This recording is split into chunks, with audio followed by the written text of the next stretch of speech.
கரூரில் காவலரை அரிவாளால் வெட்ட வந்தவரை பிடித்து போலீசார் விசாரணை நடத்தி வருகின்றனர். கரூர் எஸ்பி அலுவலகத்தில் குற்ற நுண்ணறிவு பிரிவில் ஏட்டாக பணியாற்றி வரும் செந்தில்குமார் சீருடை அணியாமல் இரவு 9 மணி அளவில் சொந்த வேலை காரணமாக காமராஜ் மார்க்கெட் அருகில் உள்ள சாலையில் சிறிது தூரம் நடந்து சென்றுள்ளார்.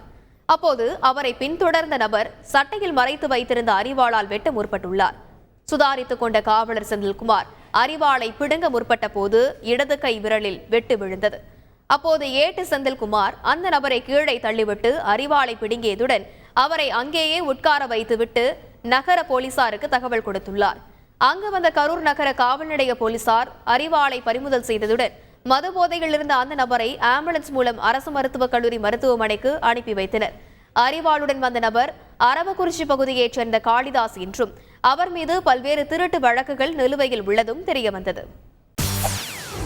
செய்திகளை உடனுக்குடன் தெரிந்து கொள்ள உடனே சப்ஸ்கிரைப் பண்ணுங்க.